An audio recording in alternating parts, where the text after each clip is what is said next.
Welcome back, John, to the Zoom room. Nice to have you here for another late evening session to look at today's text reading, which is section 9, chapter 25 we're on to. It's called the Justice of Heaven. So I'll just share my screen with you.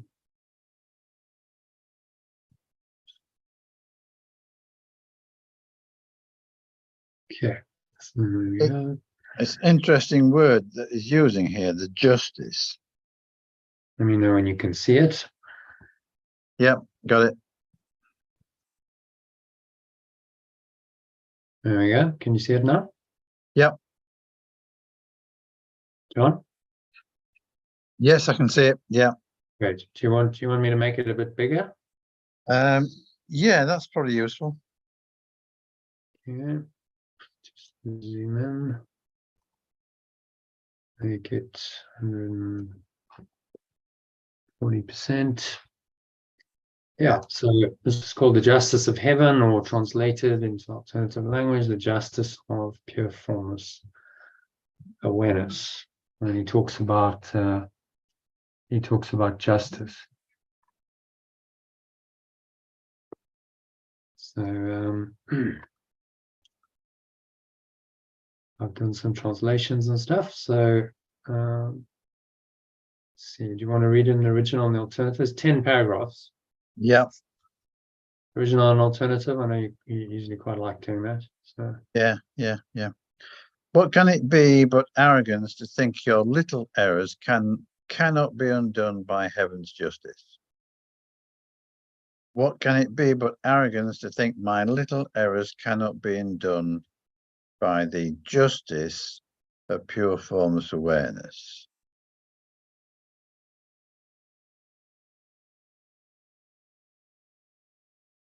The word justice is interesting, isn't it? That is using. Yeah. What can it be but arrogance to think my little errors cannot be undone by the justice of pure formless awareness? I mean, the word justice there means, I'm taking to mean, the power.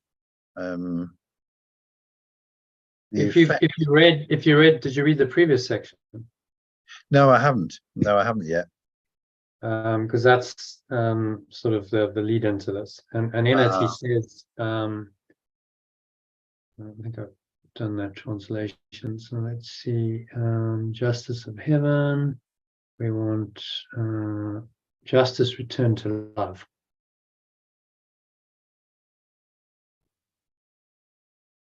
So in here, he introduces the idea of justice and talks about love and justice are really the same thing. Part of this, where is it? Further down.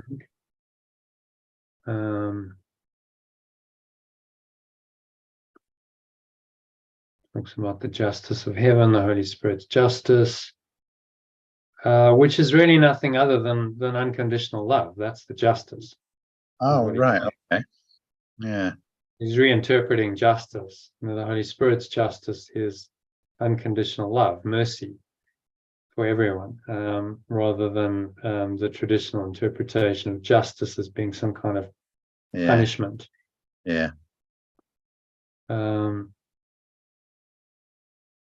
Okay. And then perceive the threat. No, there's justice. Perceive the threat of what pure formless awareness, perfect love. There's a passage here which talks about love as the same as justice, which is why I translated and put it as a capital.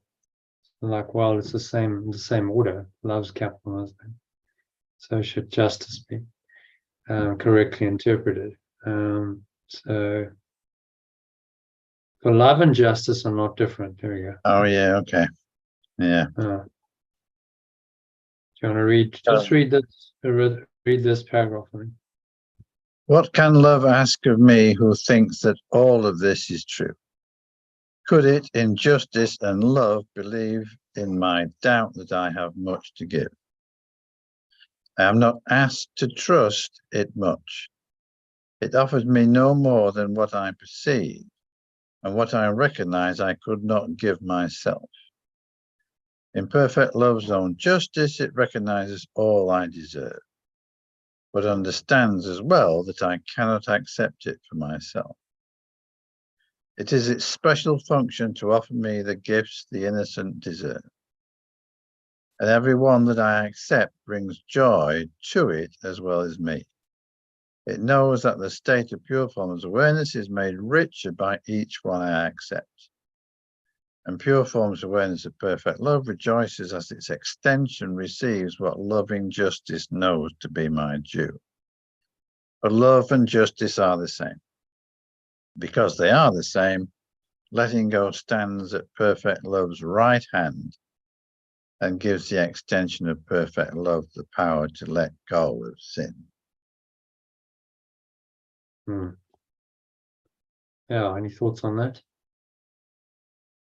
No, well, it's interesting his use of the word justice, isn't it?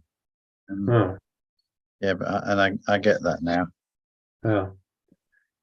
So all he's doing, is he takes these terms and he'll say, okay, well, let's take a concept like justice, which again, most people misinterpret what that means, and reinterpret it, and really tell you that essentially the teaching is, well, love and justice are the same. So pure formless awareness of perfect love is the same as justice. Only when you apply pure formless awareness of perfect love to anything do you have true justice. So unconditional love is true justice, and anything else is a distortion of that, and therefore of the ego, and has a punitive element. As soon as there's any punishment, then sin and guilt must be real, and that makes the idea of separation real. So he's helping us to reinterpret the idea of justice, and eliminate another block in our awareness. We think justice is about some kind of authority seen as above us, punishing us, whether that's a worldly authority or God. It doesn't matter. It's the same thought system of some authority punishing us for our misdemeanors, for our sins. And that's the typical interpretation of justice. And he's just changing that and saying, actually, the true justice of heaven is the justice that says everyone is forgiven. Everyone is welcomed back into this pure formless awareness of perfect love, irrespective of what they seem to have done or not done in this world. So unconditional love is justice, and nothing else is truly justice. It makes sense now, actually. Yeah. Yeah. So I'd read that in your own time. Well, did I post this on the group? I think I did post it on the group, but I'll send it to you anyway, and read that, and then the second one will make more sense. Okay, so you want to carry on yeah. Yeah. And what could this mean? Oh yeah. Where did we get to? Number 2. And what could this mean but that they are sins and not mistakes, forever uncorrectable and to be met with vengeance rather than justice? I think we can just carry on with the alternative. So. Okay. Am I willing to be released from all effects of sin? I cannot answer this until I understand all that the answer must entail. For if I answer yes, it means I will let go of all values of this world in favor of the peace of the state of pure formless awareness. Not one sin would I retain, and not one doubt that this is possible will I hold dear, so that sin is kept in its place. I mean that truth has greater value now than all illusions. And I recognize that truth must be revealed to me because I do not know what it is now. So he's pointing out here that it's actually arrogance to think that errors can't be, that sin or that errors can't be undone by forgiveness and pure formless awareness, which, when he puts it like that, explains the use of the word arrogance. Yeah. But he's saying there's no half measures, that it's kind of like all sense of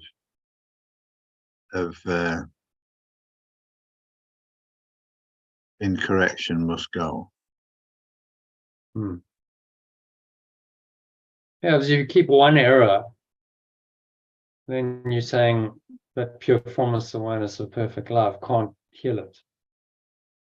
That you would rather hold on to this than let that go. And so one error denies the power of love entirely. And one error means that justice is denied.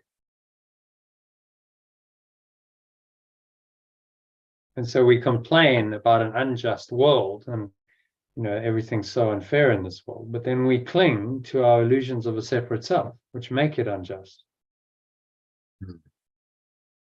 Yeah. Which is the point he'll make, as we go on in this section. He really talks about fairness. It's great teaching this. I thought, anyone in fields like business, government should read this. It's like, well, he's talking about the justice of heaven. He's talking about how that applies in this world, fairness and equality, and why it never works when someone loses. You can't have sacrifice in any deal. It's got to be everyone wins, everyone benefits. Whereas the ego system is always win-lose. Someone benefits, someone loses out. The world is one of winners and losers. And then, of course, someone feels unfairly treated. Someone feels that they've been unfairly treated. In other words, it's unjust. And then they have a grievance, and then there's the thought system of sin and guilt, and attack is perpetuated. And that's been going on for thousands of years in human history. Yeah. Not just on a personal level, but on a collective level. Nations, tribes, countries have these grievances against each other. So you did this to us. We're now the unfairly treated ones. We're the victims. You've oppressed us. And none of that is the justice of heaven. The justice of heaven says only unconditional love is real. So none of that stuff is real. And the only way you're going to restore justice to the situation is if you allow the Holy Spirit to come in and perceive it correctly. Which means that the past is over. None of that's real. None of the grievances are justified.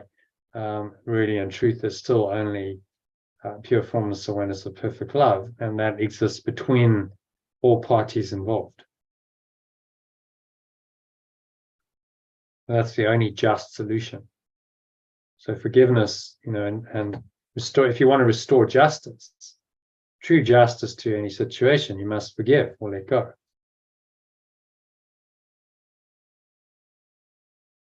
Yeah. Which is, again, it's seemingly when you understand the course, that's obvious. But he's pointing out the obvious to the unenlightened, to have these other ideas about what justice is. So most people wouldn't think of forgiveness and justice in the same sentence. In fact, they might think they're opposites.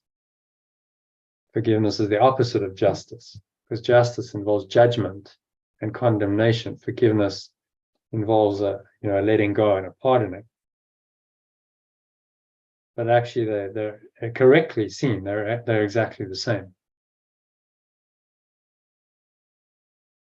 The justice of heaven is the letting go that pure formless awareness of perfect love inspires us to do.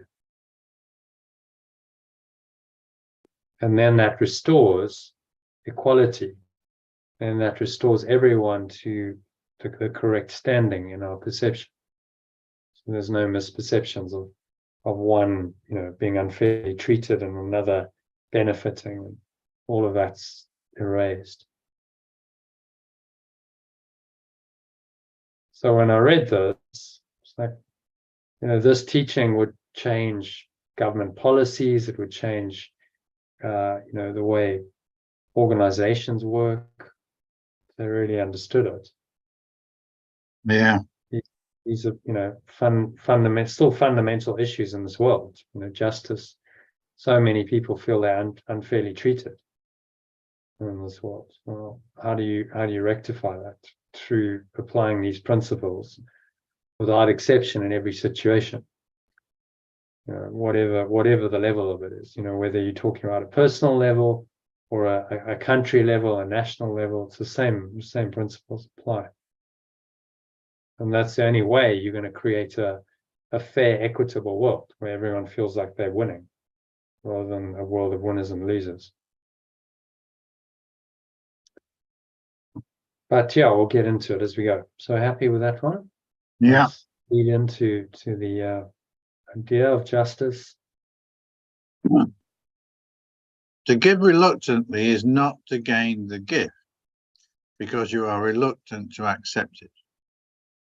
It is saved for you until reluctance to receive it disappears, and you are willing it be given you. Yeah, you're going to do translation as well, John? Oh, yeah. Let's just do the alternative, John. I think it's straightforward. Yeah. To give reluctantly is not to gain the gift, because I am reluctant to accept it. It is saved for me until reluctance to receive it disappears, and I am willing for it to be given to me. Change it to my reluctance, shall we? Mm-hmm.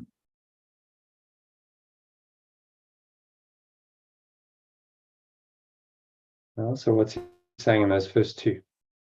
We're saying that to give with reservation is to hold something back, and therefore not be fully accepting, and therefore you cannot receive justice or love, which makes sense. Yeah, I can't give it until I've received it. So it explains why, someone who hasn't attained a fairly, high state of awareness, their own enlightened awareness, cannot consistently be kind and loving and treat other people fairly. It's never going to work because they haven't accepted it for themselves. So although those principles say, well, just do unto others as you would have them do unto you, be loving and kind. These are principles. To actually apply them, you have to have let go of your own special self to a high degree to be able to behave that way consistently. And if you haven't done that sort of spiritual work, then not possible. Not going to happen.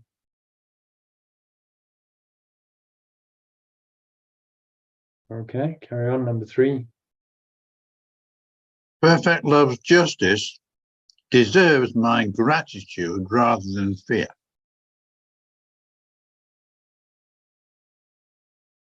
Nothing I give is lost to me or anyone, only cherished and preserved in the state of pure formless awareness, where all the treasures given to perfect love's extension are kept for me, and the treasure and offered to anyone who holds out their hand in willingness to receive them.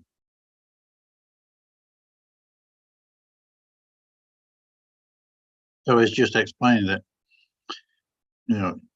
in perfect love's justice, there is no fear, but in fact, justice merits gratitude, because there are no winners and losers. And And this is given to all who reach out and request it. Hmm.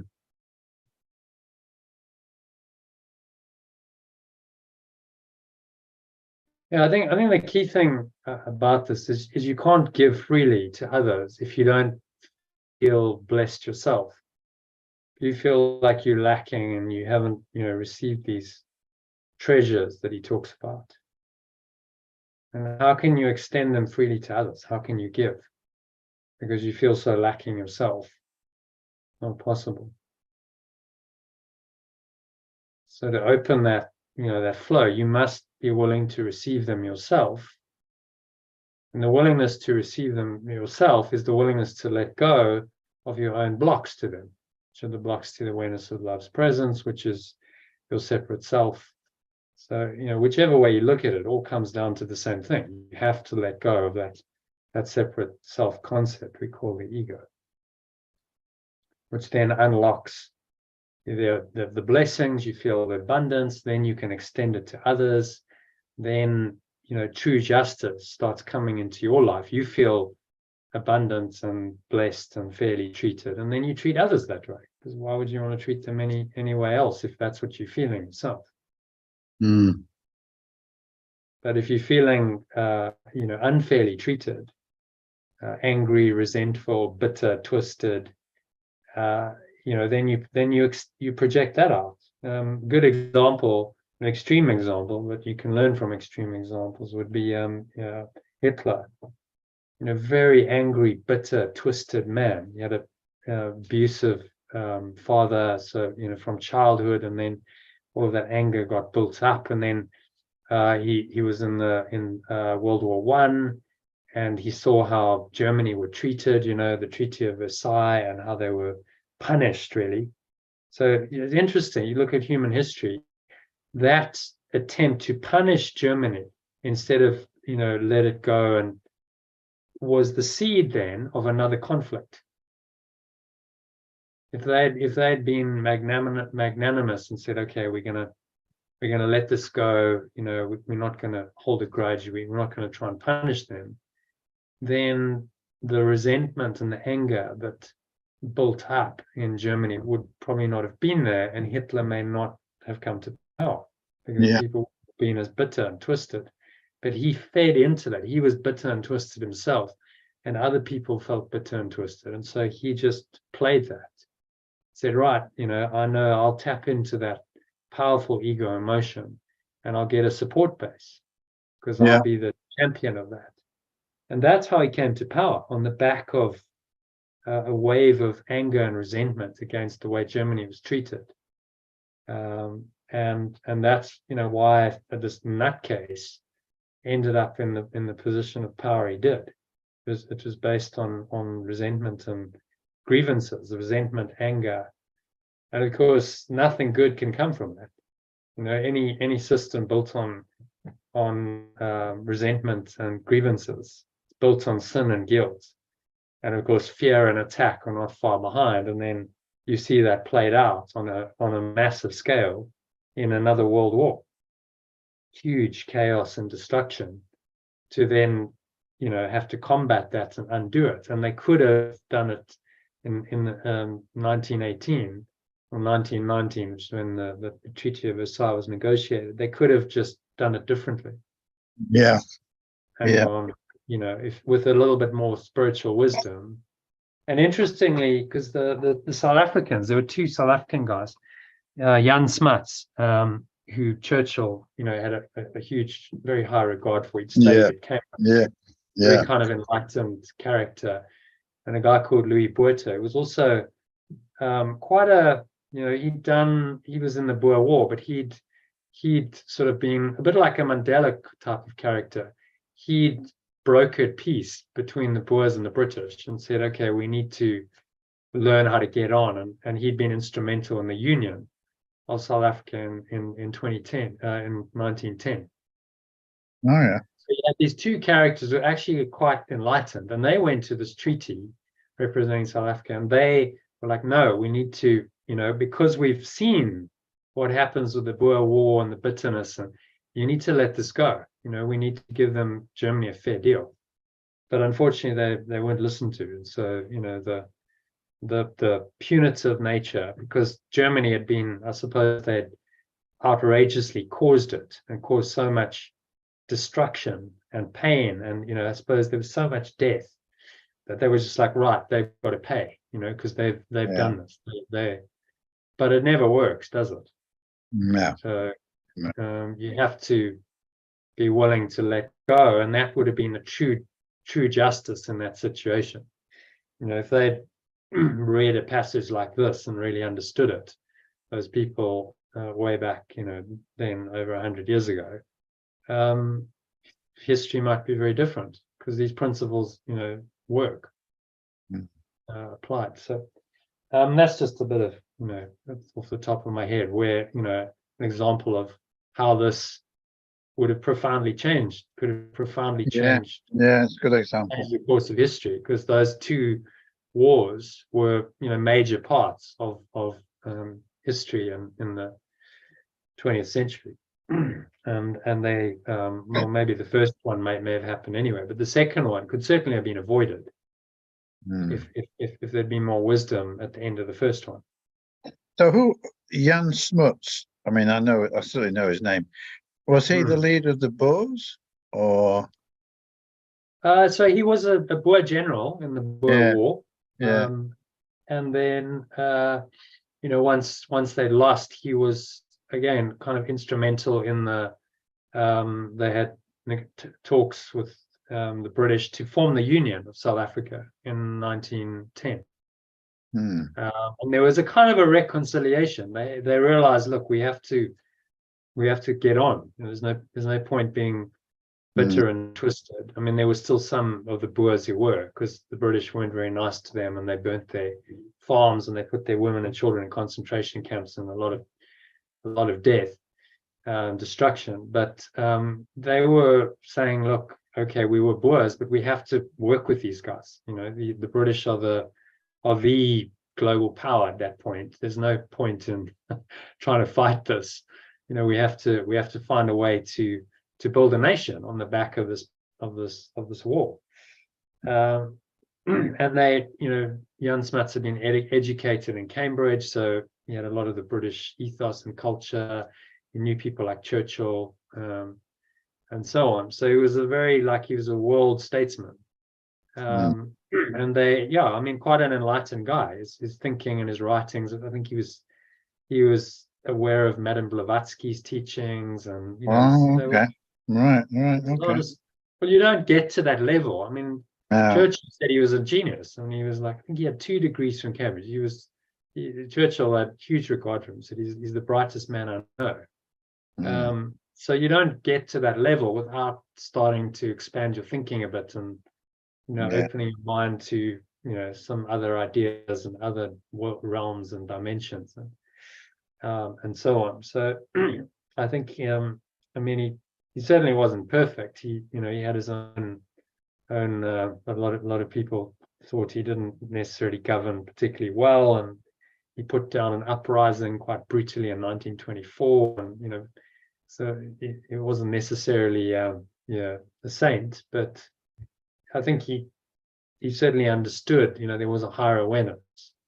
He was corresponding with other thinkers, world thinkers who were thinking a little bit more progressively at that time. I think somewhere already, he knew Madame Blavatsky, and he kind of, because a lot of people did at that time. She was the one behind the theosophy, and she had quite an influence on many prominent people at that time. So be interesting to do some research and go, so because so did Churchill. I think they were all kind of, these ideas permeated through, and then Churchill was he was the one who was chosen to do that great work in World War II, and combat all of that darkness that is coming out of Germany at the time, which could have been, as I said, with magnanimity and forgiveness, could have been avoided. that whole situation didn't need to unfold. You didn't want to create a situation where a Hitler could feed off all of that resentment and anger, and then come to power on the back of that, which is exactly what happened. If Germany had been fairly treated, people would have gone, no, this guy's ideas are too extreme. Actually, we've got a reasonable deal. It's okay. We don't need to believe in this crackpot. And he probably wouldn't have come to power because he wouldn't have had the support that he got. But I think there was such bitterness and resentment that he just tapped into that and rode this wave of darkness. Really, just just evil. Any system based on sin and guilt primarily is going to be an evil system, and is going to cause attack is not far behind. So from being the unfairly treated, it didn't take very long for them to suddenly become the aggressors and the oppressors, did it? It's just like that happened within a decade, and then suddenly they're now threatening, from when early 1920s, that Germany were down and out, and then 15 years later they become the oppressors and the aggressors, because the victim and the persecutor are never very far apart. It's the same thought system, isn't it? So it's very easy to go from being a victim to being a persecutor because it's the same thought system. It was actually brilliantly shown in a movie about Winnie Mandela. I don't know if you saw it. Oh yeah. So I mean, she had a really rough time, probably much rougher than Nelson, because he was relatively well treated in prison because he was so high profile. They couldn't really be torturing him and abusing him, and they had certain rights, and they were able to read and so on. So he was living basically a monastic lifestyle, living like a monk, doing okay, they had to work, so there was labor, but they had time off and so on. But she was tortured and abused, and they really try to psychologically break her down. So you see a scene where this white Afrikaans guy is just really degrading her. She's like on her knees, and he's just going and he's verbally abusing her, and quite shocking. And so all of that goes into her psyche. Then 10 years, 15 years later, whatever, she was, because all that anger and resentment, she hadn't processed it. She wanted revenge. And so there was a scene where she was instrumental in a lot of really horrific stuff in the townships, where so-called informers were burned. It was called necklacing. They would take tires, they'd put a number of tires around them, they'd fill them with petrol, and they'd set it alight. I mean, horrific. So, burning people alive type stuff. And there was a little boy called Stompy Saipai, who apparently had been an informer. Whether he was or wasn't, we don't know. But, and she orchestrated that. And then the last scene of the movie, they showed her, and she's got this little boy, and he's on his knees, and she's degrading him, verbally abusing him with all these guys around her. And then they had a little flashback to the scene where she'd been abused. They did it really well. They cut away and they showed, flashbacks to those scenes. And so, the spiritual message is, look, it doesn't take much for the victim to become the abuser if the victim doesn't forgive and let go. Yeah. Because she never forgave what happened to her. Whereas Nelson came out and he said, okay, maybe he hadn't had as harsh experience as her. He hadn't been tortured and degraded in the same way. So maybe it was easier for him. But really they split because he was saying, Winnie, we have to forgive. Again, in the movie Long Walk to Freedom, it shows he comes out of prison and there are these two different thought systems playing themselves out against each other. And she's saying, the people want revenge, Nelson. The people want justice. I think she even used the word justice. The people want justice. He's saying, the people are wrong, Winnie. The people need leadership. The people must be shown a better way. And that is, our job as leaders. And so they couldn't agree. It was fundamental, different thought systems. She was in the ego saying, we need to get our own back. We want revenge. And he was saying this isn't the way. When we have to forgive and reconcile. It's the only, it's the only way. And so they divorced because it's like, well, we can't agree. Opposite thought systems. Unfortunately, Nelson was the one with the real power. She wasn't. So she was kind of a fringe renegade element in the ANC, but largely kept in check while he was in power. And then the theme was then forgiveness and reconciliation. And that, I mean, I lived through it. It was extraordinary. The power of that. Instead of, right, we want justice and we want our own back, it was, okay, everything's going to be okay. And he built trust. And there was, suddenly it was like, wow, actually, this could work for 5 years, of course. And then he went, and then it all started, because then it was like, most people who in the ANC and the ruling party they weren't on that level. They hadn't done that kind of spiritual work to really let it go and forgive. And so they were like, okay, now, we're going to get our own back. We're in charge now. So it's our rules and you got to pay. And of course, then it just becomes another system of separation. Apartheid, it just meant separation in Afrikaans. There's another system of apartheid where we're going to try and keep people apart on the basis of, in this case, race, which can never work. You can't build a country on the back of separation, which is why South Africa's post Nelson, it's been on a downhill slide, because the separation has been more dominant than unity. And then it fosters people being unfairly treated. If anyone feels like they're unfairly treated, then it's not true justice. You can't have any sustainable solution where one community, even one person feels unfairly treated. That's hard to do on a collective level, but it's been done before in history. There was a guy called Ashoka, who was an emperor in the 3rd century BC, who initially was he was called Ashoka the Cruel, because he was, out to conquer, and he waged this very destructive war called the Kalinga, against the Kalingas in the 3rd century BC, and like hundreds of thousands of people died, and he witnessed that. And I think that was so shocking that he then turned to Buddhism and totally transformed. He was like, okay, he became Ashoka the Great, and it was all about spreading these principles of unity and love. And he sent Buddhist monks out to all the, known countries in the East. And his rule was very peaceful, and everyone was happy.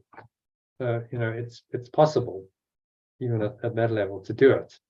But one needs to, the leader needs to really understand these principles, and that it's got to be a win-win. No one can be unfairly treated. I see one of Jan Smuts's challenge would have been his involvement in apartheid and resisting any sort of black acceptance of the blacks. Well, he just so you know the history, he wasn't instrumental in apartheid. Okay. So I mean, the blacks were excluded black people were excluded from power, but that just, I mean, those were the times. Everyone, that was happening globally. I don't know what his feeling about it was, but perhaps he thought they should get some kind of vote. It'd be interesting to know. But when he lost the election in 1948 post-war, which was quite a shock. It was like he didn't expect it. I think he was a bit complacent. He lost it to the Nationalist Party, who were primarily Afrikaans, and they then came in. They introduced this systematized policy called apartheid, where they were like, okay, we're going to systematically separate the races. We're going to introduce all of these laws, so blacks can go on one part of a train and whites on another, and so on. and they really, institutionalized it, and then try to create these homelands and move people around, and it was their miscreation, really. So he had nothing to do with that. He died quite soon after he lost the election, I think about 1950 or something. Okay. 1951. Mm. So yeah, but in those times, I mean, it just wasn't even on. No one was, that no one was doing it. It was only after, I think, the civil rights movement really in the US really brought it to a head. It was like, okay, can't have equality without treating all races equal, because in the American Declaration of Independence, it's all men are created free and equal and have the right to pursue life, liberty, and happiness. But they didn't mean, first of all, they meant men, not women, and they didn't mean black men or colored men. No, they didn't. No. They didn't say that, but that's what they really meant. And a majority of them had slaves as well. Yeah, so it was total hypocrisy. You didn't mean all men; you meant all white men of a certain status. Yeah. And that we shouldn't be under the thumb of the British. That's what they meant. So there was a lot of hypocrisy as well. But the principles, if you apply them more fully, then that becomes the seed for the civil rights revolution, for every revolution, because every revolution essentially is about justice, isn't it? It's about, okay, everyone needs to get a fair deal. And if there's a certain sector of the population not being treated fairly, then that needs to be rectified. And then not turn it around and say, okay, well, now we're going to oppress the oppressors, because then it's just another unjust system that you breed. Yeah. No, we actually need to treat everyone fairly, with respect, with unconditional love. But that requires that someone really understands these principles and has accepted to a large degree the atonement, the one-ment for themselves. They have to have done their own work. So Nelson Mandela must have done a lot of forgiveness over those 27 years in prison. Yeah. Because he had lots of time. It was almost ideal, for a spiritual transformation, because he was living like a monk in this very monastic way. But he wasn't being mistreated. He wasn't being, overtly abused. Okay, they were working hard, but they weren't being tortured. They had they had time. They could read. He had books. He could study. He could meditate. All of that stuff. So in many ways, it was like an ideal way to train his mind to then, do this kind of letting go work. And he was exposed to ideas. Who knows who he read, but he was certainly exposed to Marianne Williamson's ideas, because he quoted her in his book, Long Walk to Freedom. Oh yeah, yeah. That our deepest fear quote is a quote from Long Walk to Freedom. So he would have been aware of these kinds of books and teachings and readings. He would have been influenced indirectly by A Course in Miracles principles, no doubt, because he came out with a totally different attitude compared with when he went in. And that was just an accident, the nature of the imprisonment and so on, that it was actually perfect in its imperfection. But he had to go through that 27 years in prison to prepare him mentally, emotionally, and spiritually for the task that he was meant to do. And I think he understood that.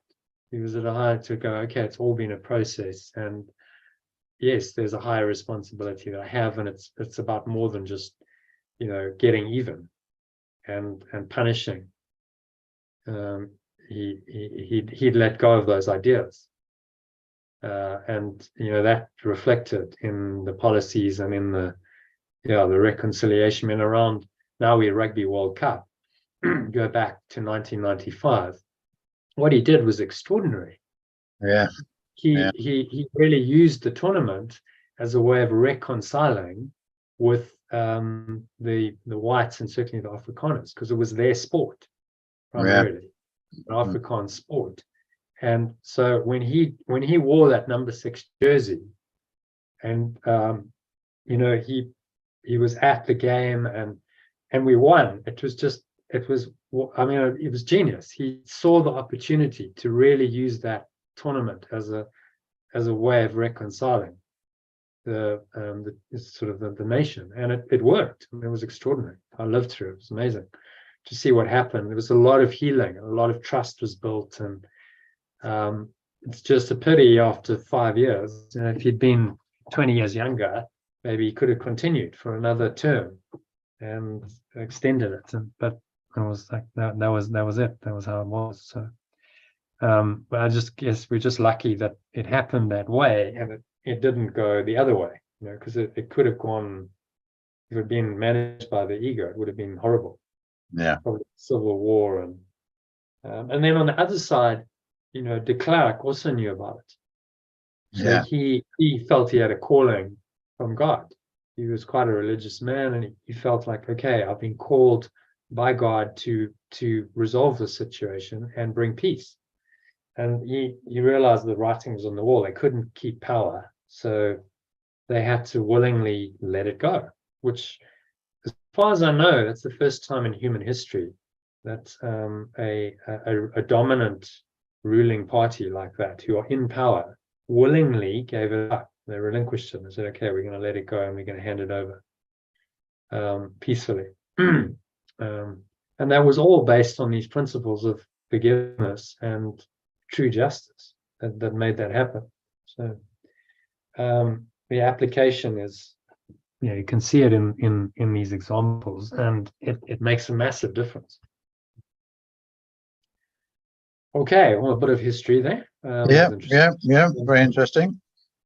Well, it is, I think. It's fascinating. History, you know, from a Course in Miracles perspective, spiritual, it's a reinterpretation of it. Wouldn't it be fascinating if you actually taught history that way? Yes, it would, yeah. Would. You're like, okay, let's look at it from a spiritual perspective. So what I've just done, you know, you look at South Africa, you look at way back in the Boer War and the Treaty of Versailles, and it's all like, how could history have been different if spiritual principles had applied? Might have been very different. Yeah. And then history becomes a lesson in at one-ment. You start teaching you know, students these lessons through history. That would be a totally different way of teaching, wouldn't it? So, who knows? Maybe one day. Maybe one day someone will do that curriculum. Okay, so where were we? I think 4, 5. Yeah. 5. Yeah, I think no. Nor does the treasure lessen as it is given out. Each gift only adds to its supply.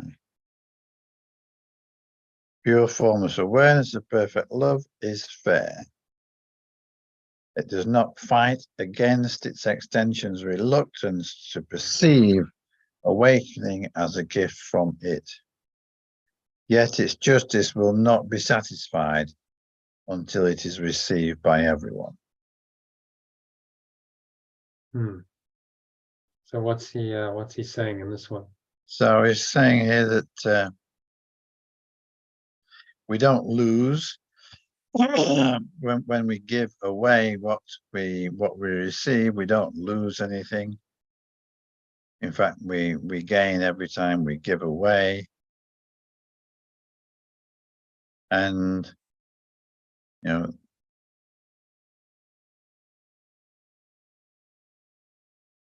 and justice, God's justice, or the justice of pure formless awareness, is completely a gift. There is nothing. There are only winners. Yeah, his justice will not be satisfied until it's received by everyone. So the justice of perfect love is the at-one-ment. Everyone will be free. Everyone will be saved, ultimately. And there's no one will be left out of that. Everyone will eventually go to heaven. That's the justice of heaven. It will bless and heal everyone, even if they have huge resistance to that. It does not fight against extension's reluctance to perceive awakening as a gift from it.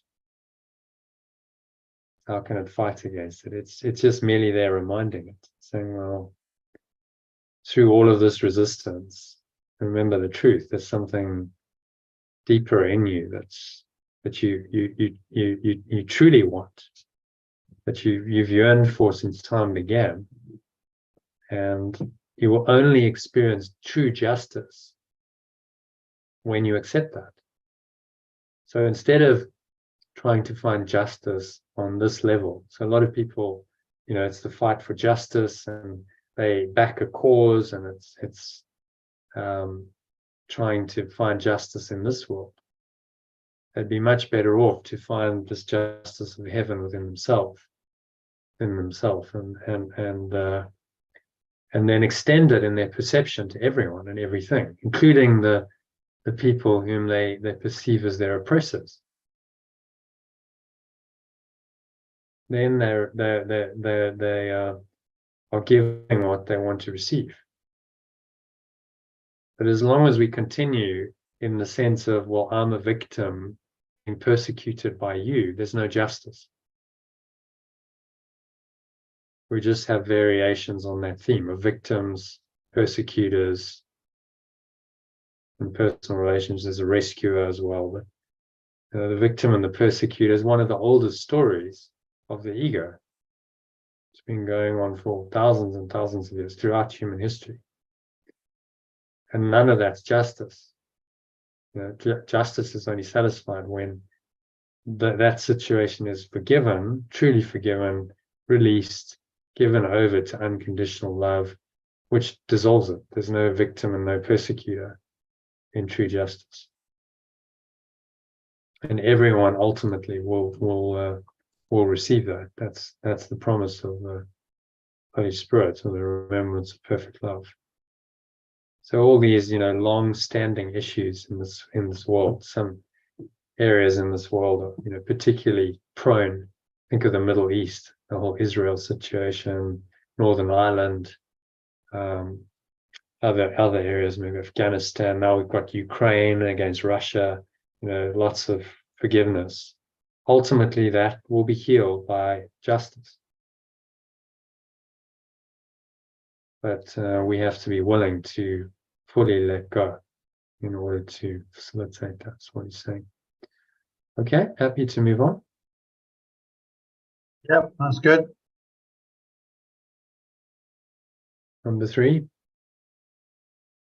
I am certain any answer to a problem the remembrance of perfect love solves will always be one in which no one loses.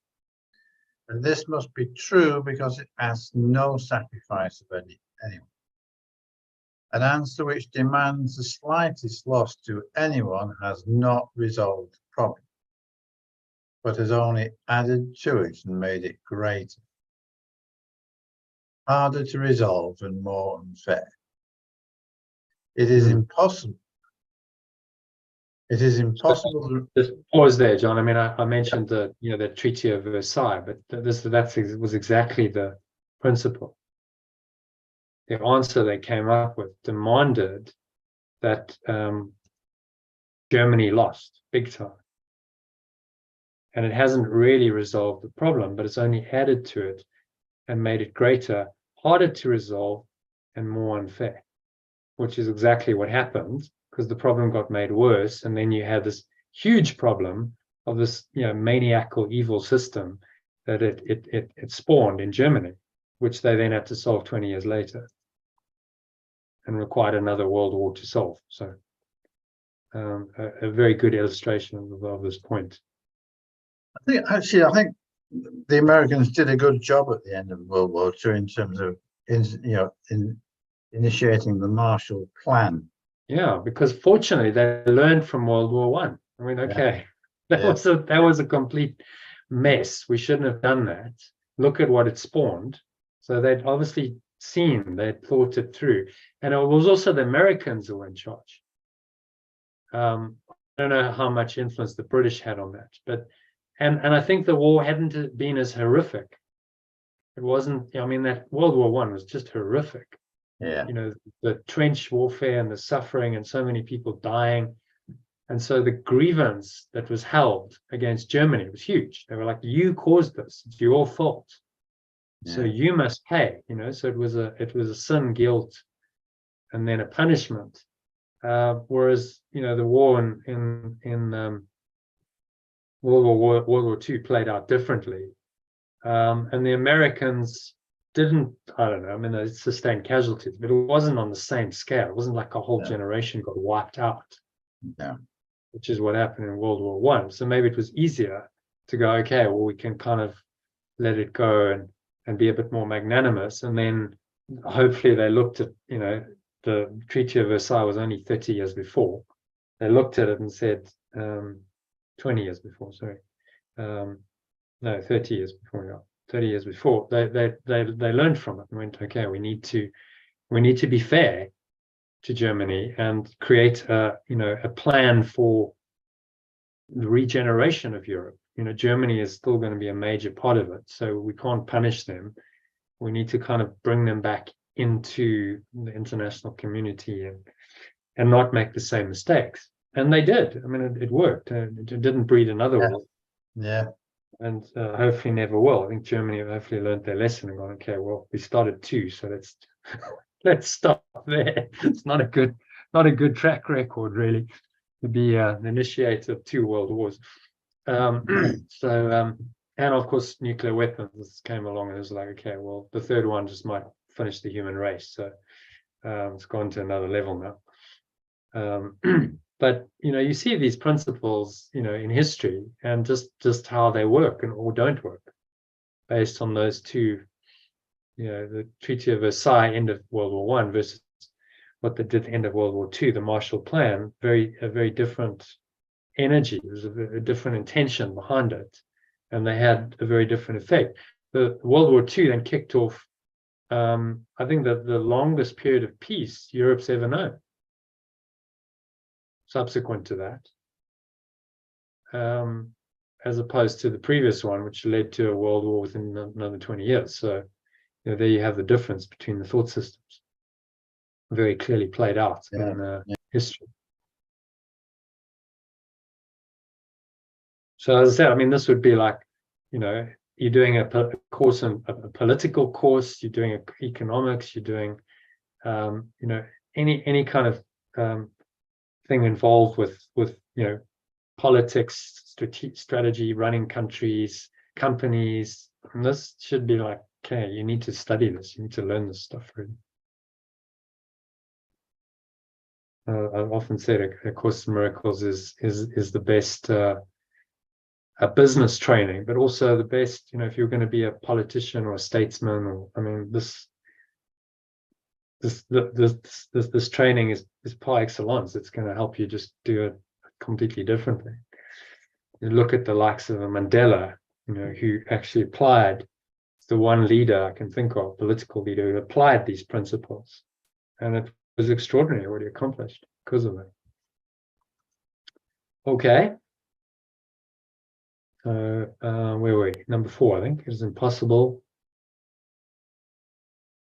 It is impossible the remembrance of perfect love could see unfairness as a resolution.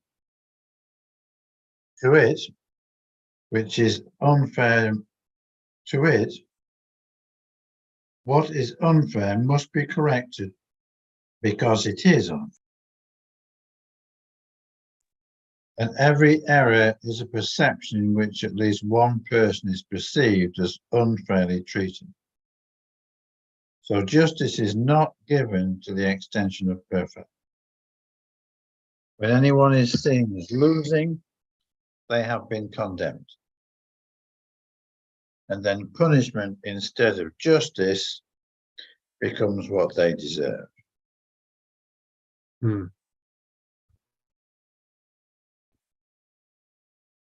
Yeah, but could you see the original for number 8, John? Yeah, read the original, because I did a bit of translation in this one. Do you want to read it from Yeah, top? yeah. Be certain any answer to a problem the Holy Spirit solves will always be one in which no one loses. And this must be true, because he asks no sacrifice of anyone. An answer which demands the slightest loss to anyone has not resolved the problem, but has added to it and made it greater, harder to resolve and more unfair. It is impossible the Holy Spirit could see unfairness as a resolution. To him, what is unfair must be corrected because it is unfair. And every error is a perception in which one, at least, is seen unfairly. And every error is a perception in which one, at least, is seen unfairly. Thus is justice not accorded to the Son of God.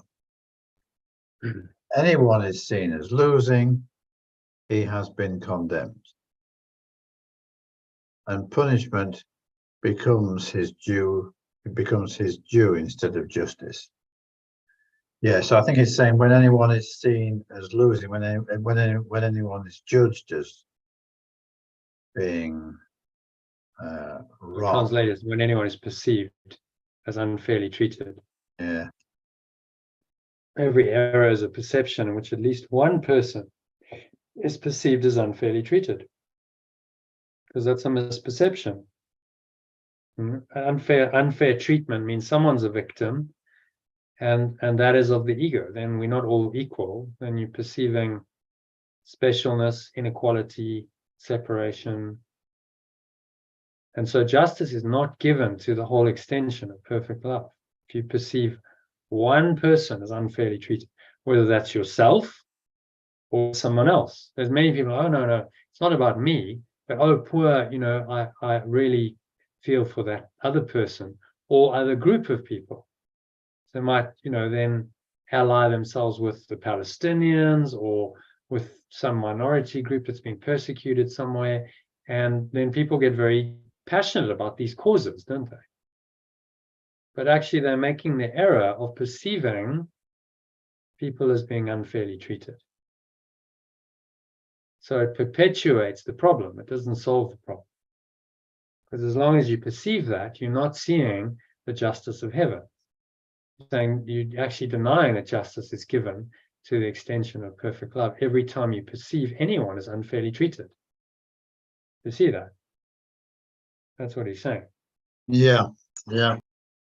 Because you're denying the justice, which is the pure formless awareness of perfect love, that really exists, that the extension is entitled to, by perceiving it, that it's not present, and one instance of someone being unfairly treated, and you making that real in your mind, denies this pure formless awareness of perfect love is there. So that's why your own perception of whatever's going on, seemingly in the world, whether people seem to be victims or persecutors or all the dramas that play out on the level of form, your own perception must be corrected in order for you to truly allow justice to come into this world, the capital J justice of heaven to enter this world. That only happens through forgiveness or letting go. And when anyone is seen as losing, they have been condemned. So you perceive yourself as losing or someone else losing out. You're condemning the Son of God, the extension of perfect love, to sacrifice and loss and suffering, which is all forms of punishment. So it says, and then punishment instead of justice becomes what they deserve. So we must let all of that perception of unfair treatment of ourselves and of anyone else go in order to allow the justice of heaven to come into this world. And that will correct all the errors, which are just perceptual errors.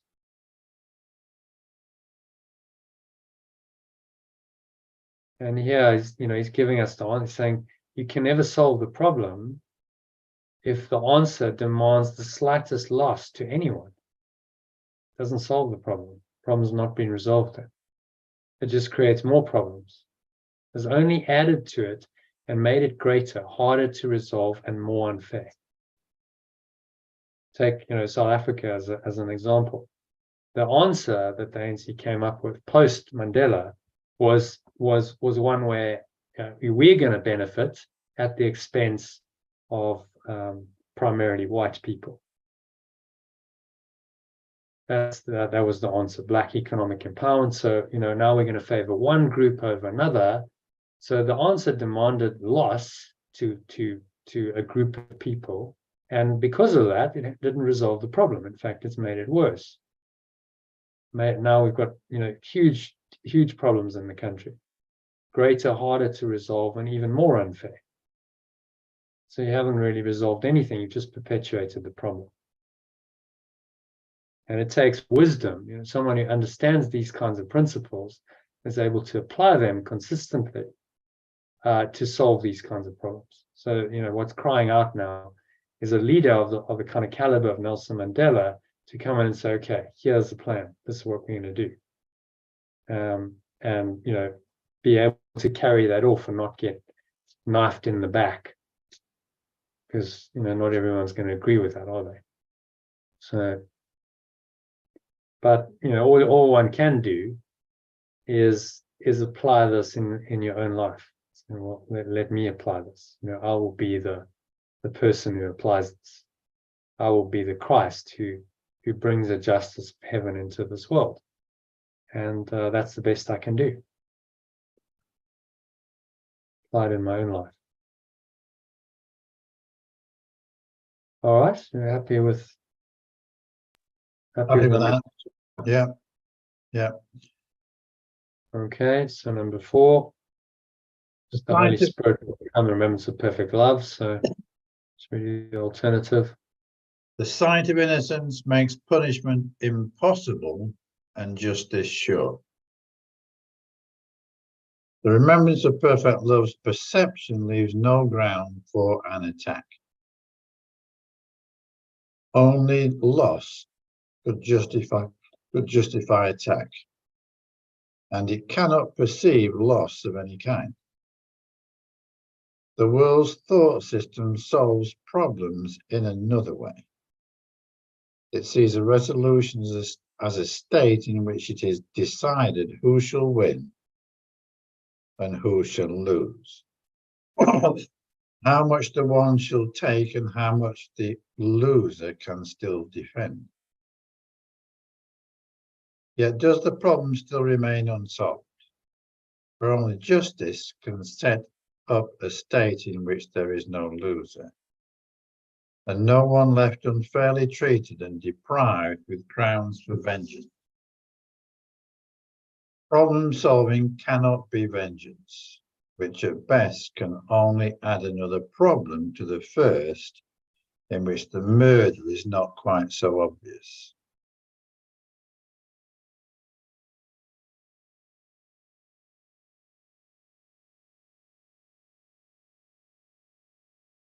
Yeah.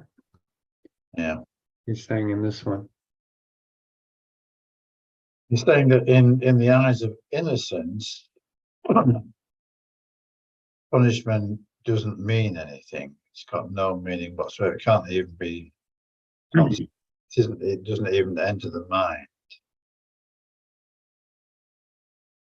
But the world system operates in the opposite way. And you have winners and you have losers. Yeah. So the world says who wins and who loses, and how much does the one win by? How much does the loser able to still defend? And tries to find a solution on the win-loss level. But it's clear that you're only going to solve the problem if everyone feels like a winner. Yeah. It has to be win-win. I think Stephen Covey, 7 Habits of Highly Effective People guy. It's like win-win or no deal. That's the principle. So it's got to be a win-win in any relationship, or it's no deal. Because a win-lose is not a sustainable deal. And too often human history's been characterized by win-loss. Someone wins, someone loses, and that breeds resentment and anger, and then that causes all kinds of problems. So it's the breeding ground for all kinds of unhappiness, and then that turns into often unrest, violence, wars, and so on. I'm just thinking back to that thing about martial law at the end of World War II. I was reading the other day, actually, that end of World War II, there were 25,000 Germans, prisoners of war, held in England, that chose to stay. I.e., they were given the choice to stay. Yeah. They didn't actually go back. It's, at a time when they would have been viewed as the enemy, and they would have been shunned, and but that kind of huge number stayed. And there must have been some forgiveness there, some letting go on their part as well as on the part of the British, because they obviously felt like it wasn't such a hostile environment that they couldn't stay here. Yeah.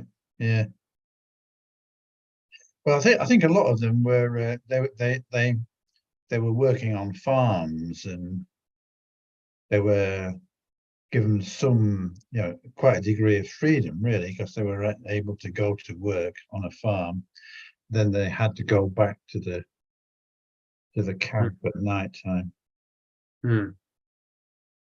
And I mean, quite a lot of them formed relationships, and started families, and yeah. So, because in the end, we're not that different, whether you're German or British or whatever nation, whatever. Actually, it's just we're all the same, really. Everyone wants a decent life. We want peace. We want happiness. We've all got families. It's quite a moving story in World War One about when they sang Silent Night. Have you heard that? This whole because they had like a ceasefire, and so these I mean, that's incredible. The Germans and the British and the French involved, and they all came out of the trenches, and they were singing Silent Night, and drinking whiskey or whatever they had, and it was a real sense of camaraderie. And then 24 hours later they're fighting each other again, because it's like, okay, well, that's Christmas is over now, so well, in some places it went on for a week or two. What, the ceasefire? Yeah. I mean, it was Christmas time, and all the generals were back in England, and Germany. Or Germany, yeah. So they're like, okay, well, why would we fight? Let's just chill out. Which just shows is like, okay, so I mean, why are we fighting? It's crazy. It's insanity of a egoic thought system. It's pitting these young men against each other. They don't even know what they're fighting for. So okay, well, our nation says you guys are the baddies, so now we've got to go to war, and all of that jingoistic stuff. But what's the point? And in some ways, I suppose those were huge lessons for humanity, because it's like never had such a destructive war been fought before, and the horror of it, the suffering and the death, an entire generation. Did you ever go see the poppies? You remember they had that poppy display in London. In London, yeah. I think I did see that actually one time, I think. Yeah, it was the 100-year anniversary of that. It was. Yeah. So it was 6 years ago, 5 years ago, whatever. It was just a sea. Just think each of those was a life. Yeah. Just extinguished. I mean, just extraordinary, the amount of loss of life. So I think there was like a war, war is the glamour of it. And before, these young boys would go, oh no, we're going to war, it's all a bit of an adventure. And then you get there and it's just like hell. I mean, those trenches must have been hell on earth. It's like possibly the worst conditions, some of the worst conditions you could possibly imagine for human beings to have to live in week after week, month after month, and you get 4 years it took. So post that, I think, there was a change in attitude towards war. It was like, okay, this is not glamorous or fun or any of that. It's just brutal and horrible, and causes so much pain and suffering.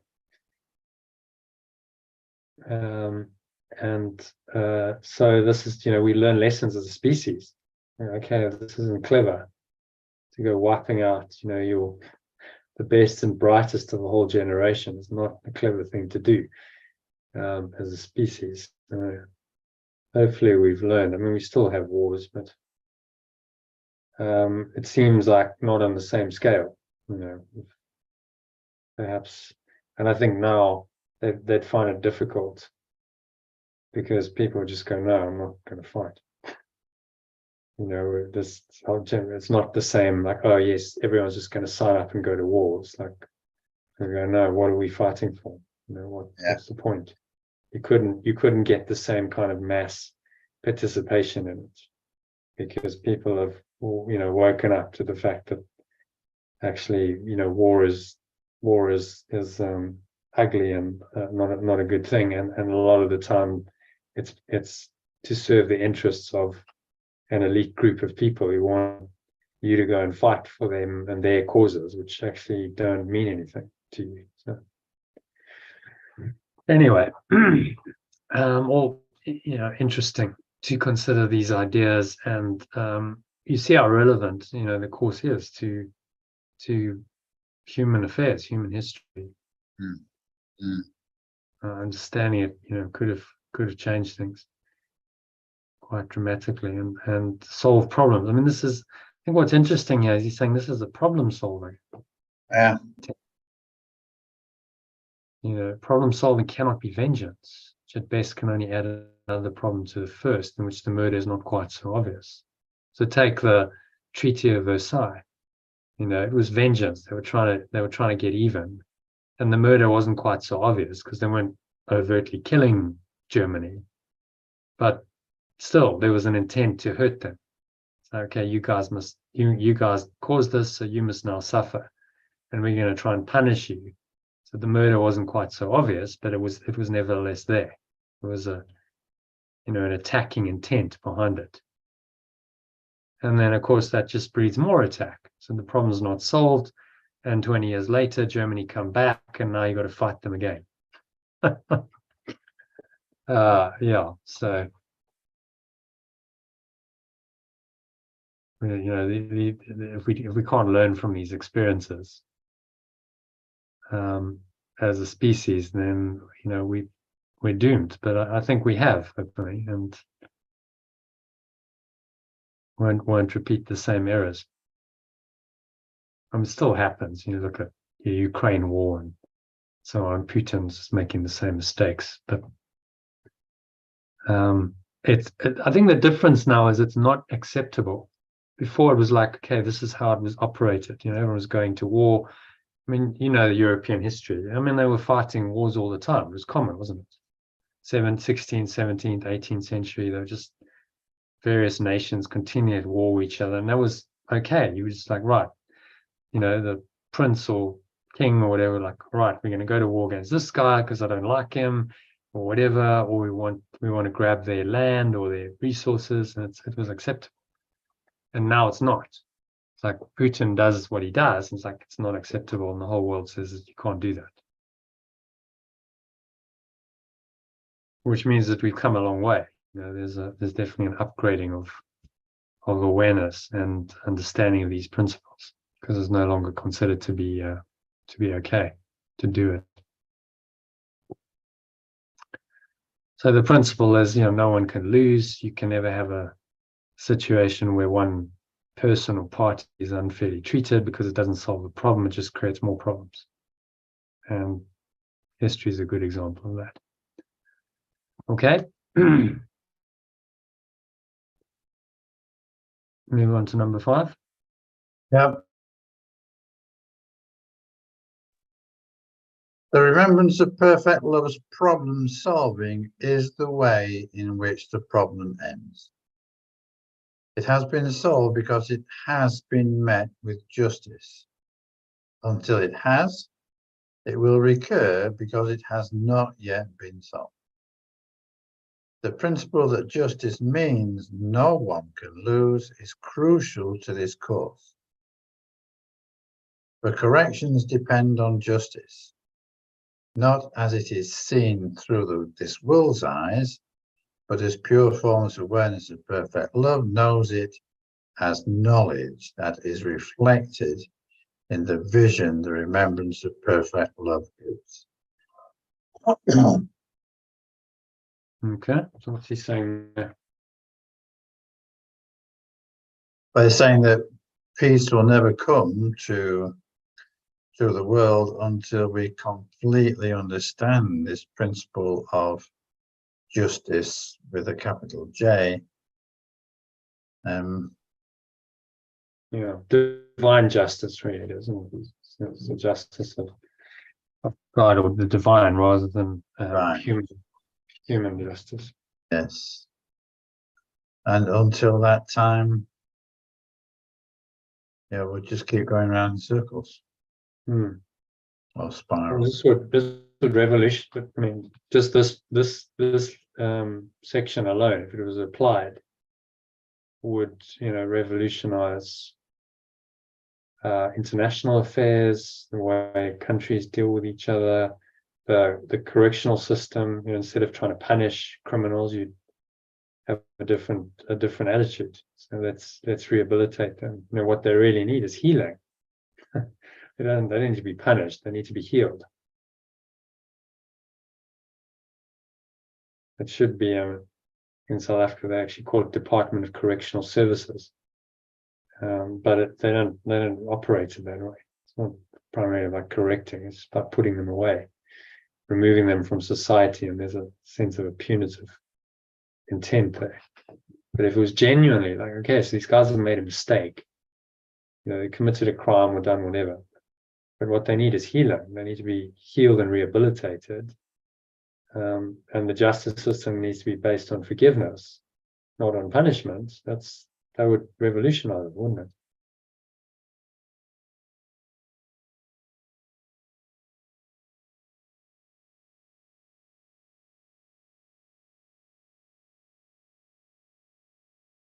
And again, he's just saying the problem will only be solved when you give it to the Holy Spirit. And it's divine justice. The problem will just recur. Until you've truly accepted this principle of justice and applied it, and then the healing has happened, the lesson's been learned, and the problem doesn't need to recur because the lesson's been learned.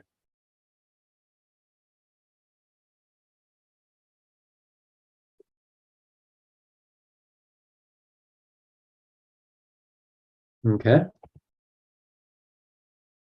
Any other comments or questions on that? No, it's good. It's good.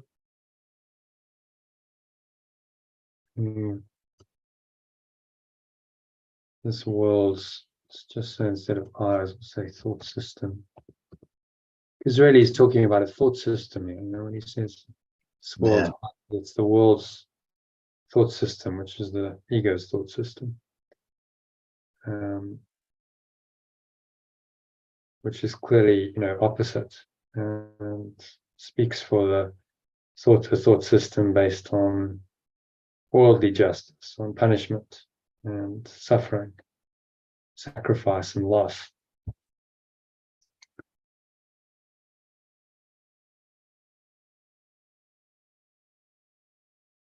Okay, move to number 6. No one deserves to lose. and what would be unjust to him cannot occur. Healing must be for everyone, because he does not merit an attack of any kind. What order can there be in corrections unless someone deserves to suffer more and others less? And is this justice to the wholly innocent? A correction is justice. It is not a special gift to some, to be withheld from others as less worthy, more condemned, and thus apart from healing. Who is there who can be separate from awakening, if its purpose is the end of specialness? Where is awakening's justice if some errors cannot be let go of?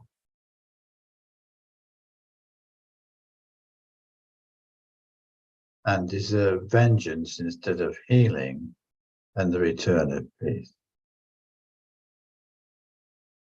So he's saying here that in order to achieve divine justice, it must be applied to all in equal measure. Mm-hmm.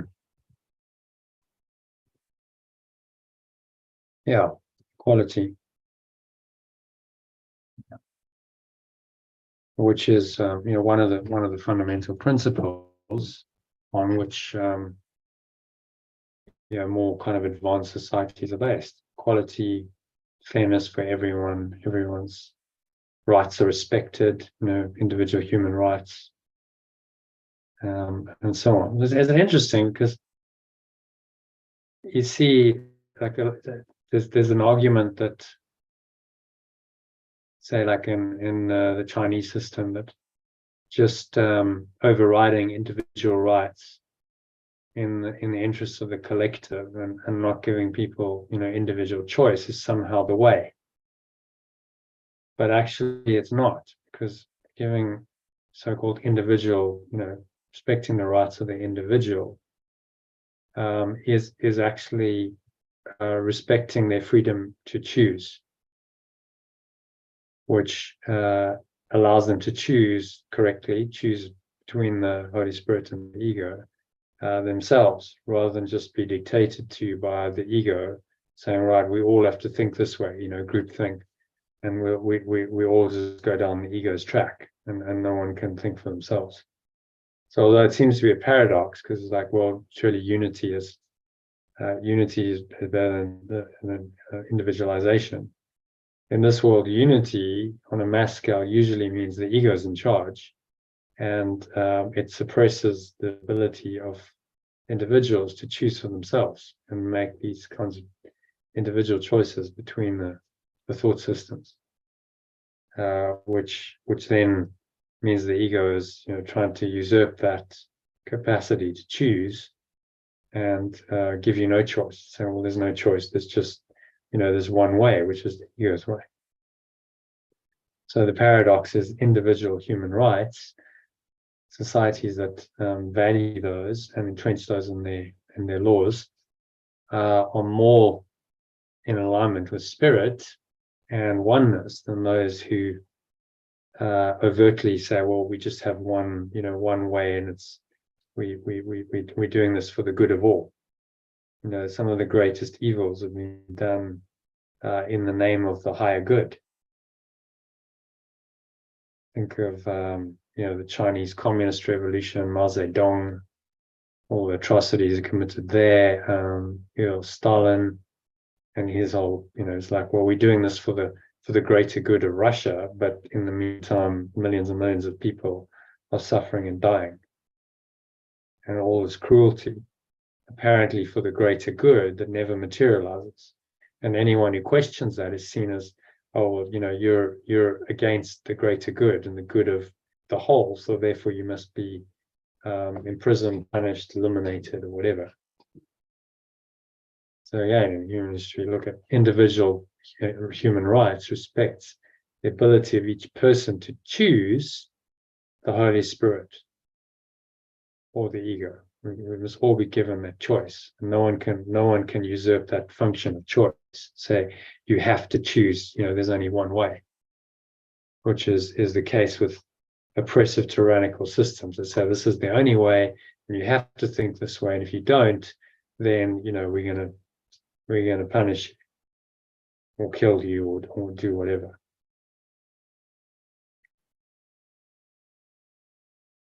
Just thought I'd mention that because it's an insight I had a while ago.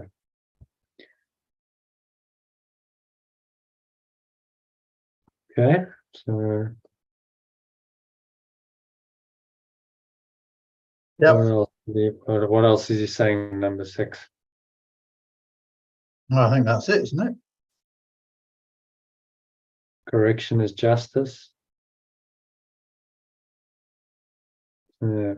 I think he's making it very, very clear here that the correction, the miracle correction, letting go, is the same as justice, and that leads to love. And it can't be specially, held for some and withheld from others. Yeah, because there can be separate from salvation. Who is there who can be excluded? Maybe it would be better than separate. Be excluded from awakening. Whereas awakening is justice, which some areas cannot be let go of and deserve vengeance instead of healing and return of peace. Yeah, indeed. So it's so all or nothing. You either let it all go, let every error go, or you're in the thought system of vengeance, which promotes guilt and fear and disturbs one's peace and causes endless pain and suffering.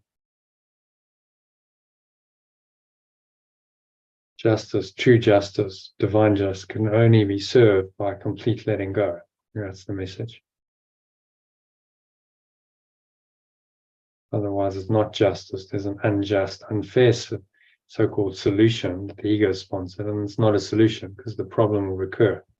Because the problem is a spiritual one. The problem is that the mind is out of alignment with its source. And that misalignment is what needs to be healed. And so as long as the misalignment is there and it's reflected in the external, the healing doesn't happen, and justice doesn't happen.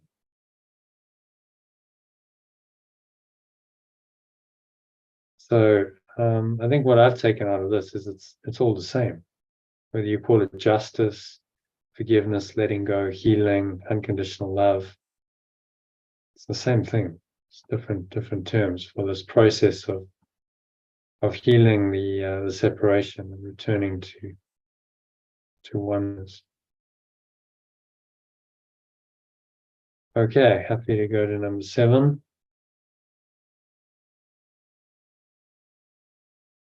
Yep. Awakening cannot seek to help my true self be more unfair than I have thought to be. If corrections, the remembrance of perfect love's gift, were given specially to an elect and special group and kept apart from others as less deserving, then would it be an ally of specialness? But it bears no witness to what it cannot perceive. And everyone is equally entitled to its gift of healing, deliverance and peace. To give a problem to the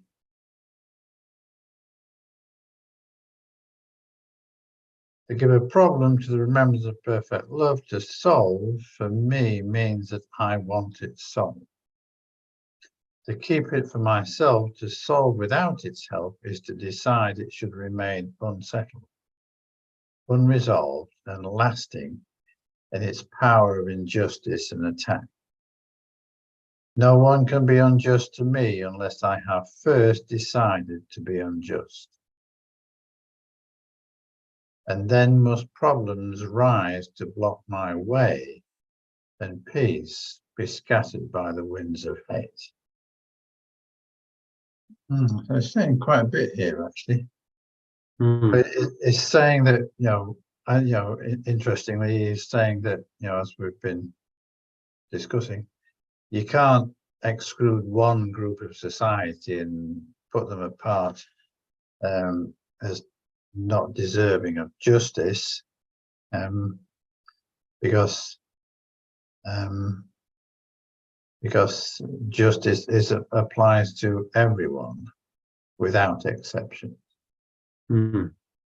And then it's going on to say that if we hold anything back from Holy Spirit and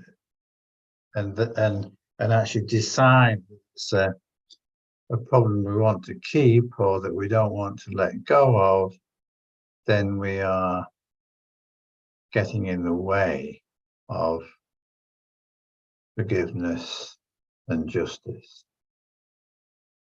Mm. And that could well lead to attack, because once we're holding on to something, that can develop into some form of fear, which will then come out as attack, and we're back into the merry-go-round. Mm. You see this in personal relationships and in many societies. These persistent problems that go on and on for decades, generations. The Northern Ireland, but there's been some healing there, hasn't there? So it's not like it was, because there was, I think, a willingness to heal it on the part of the two leaders of the different sides. But you look at the Middle East, Israel, it's the Arab world, and that's just on and on it goes, doesn't it? Just unsettled, unresolved. Grievances are nurtured, transfers to the next generation. They grow up going, the other side is our enemy. And all of that is not divine justice. It's the justice of the ego, which means someone must always win and someone must lose. And it just fosters more hatred. Peace be scattered by the winds of hate. So you really can, you can see this. It's a great section, this actually, because you can see it so clearly played out in the world. And see what he means, that there's no resolution of any of these problems in the ego's thought system. You can only resolve them through divine justice, which involves complete letting go.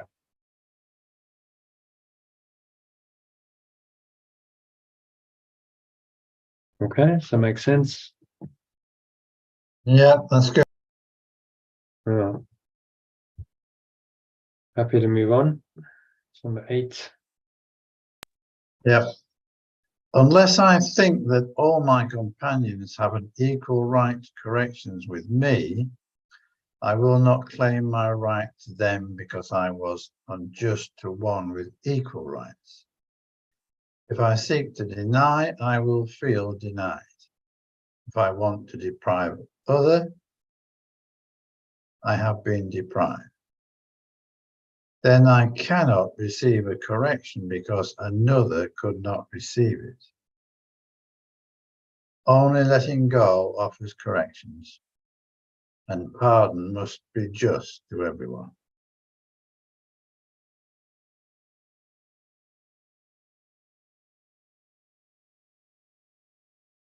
So he's saying again here that we cannot make exceptions. If we deprive anyone of justice, it will come back and bite us. And again, we can see this throughout human history. You see the principle. There's never lasting peace if one sector of that society is unfairly treated. There's this festering anger and resentment, and if they're big enough section, then that usually leads to problems down the line. There's going to be some kind of violence.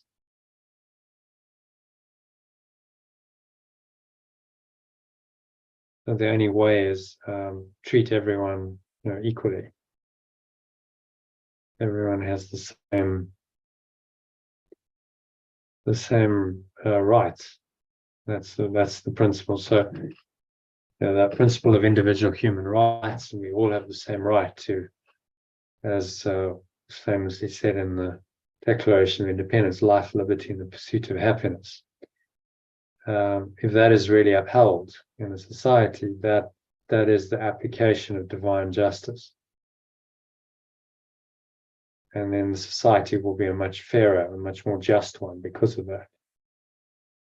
But if that principle is denied, and there's all the specialness going on, then that denies that. And that creates injustice.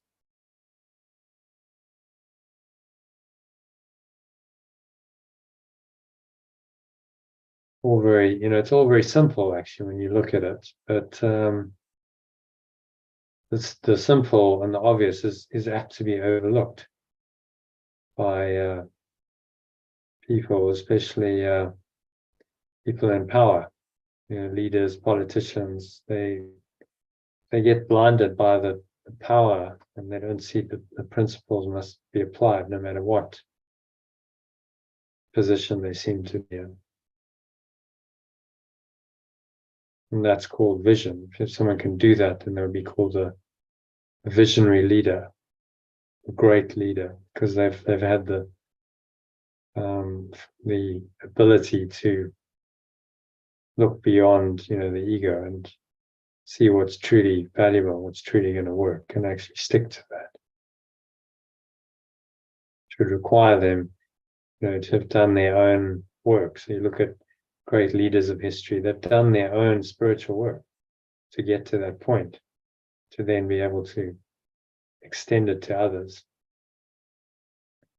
Nelson Mandela, one of them, Martin Luther King, last century Martin Luther King Jr., Nelson Mandela, Gandhi, so examples of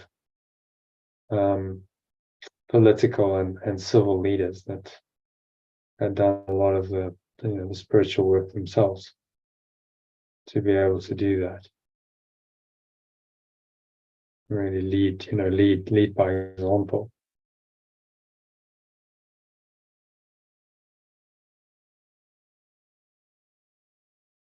Okay. Yep, I think I'm going to have two more. Yeah. Two more. Okay, let's get these. Two more. Get these done before I fade away. Before you. Yeah, I'm fading a bit as well. So, but Yeah. only two more shortish ones. So number 9. Okay. The little problems that I keep and hide become my secret sins because I did not choose to let them be removed from me. And so they gather dust and grow until they cover everything that I perceive and leave me fair to no one. Not one right do I believe I have.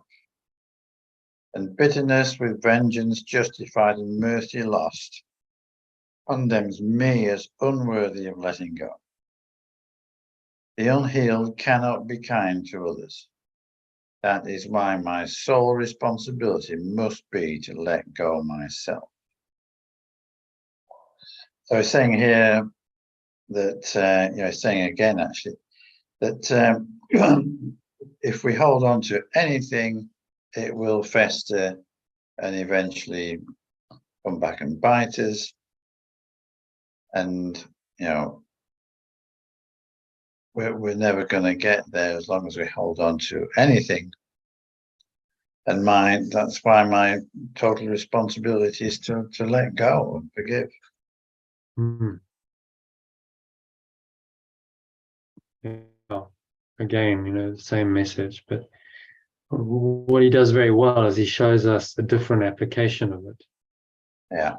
With the justice, it's like, okay, he's bringing in a different concept, and this is all about fairness and victims and persecutors, and saying, okay, so this is how this thought system of forgiveness or letting go help to resolve all that and create a truly just society. The only way you're going to have true justice is by applying this principle that no one can lose. There are no victims.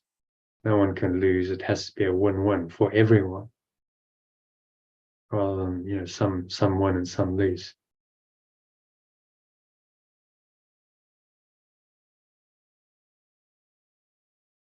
So my sole responsibility is to let go of myself, to accept the one-man for myself. That's what that means. To let go of myself.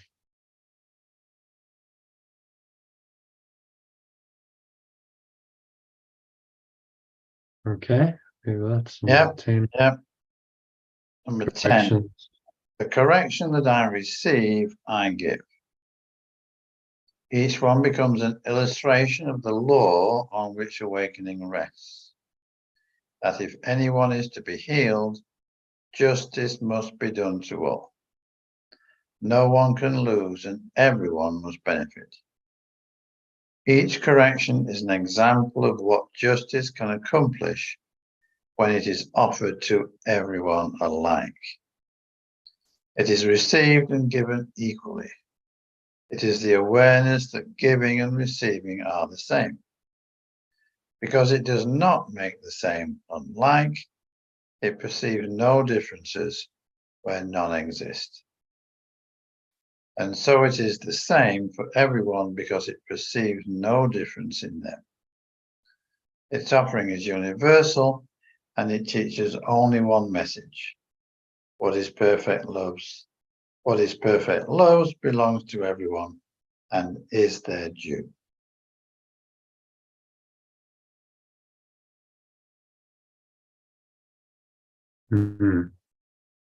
Thoughts on that? Let's see. Yeah, I mean, I think it's the same message slightly turned around again, saying the offering is universal. There is only one message. Can't make any exceptions, and that we can't really get it ourselves until we decide that we want to make no exception.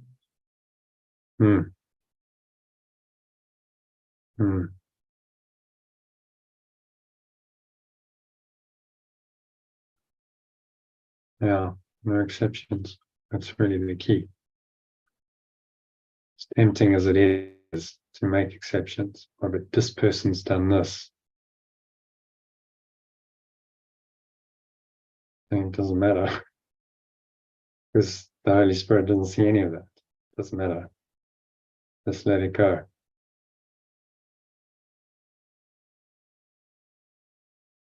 Justice must be done to all. So justice to be done to all means you must forgive or let go of your misperceptions. Yeah, let's get very specific. Forgiving everyone means you let go of your misperceptions about everyone equally.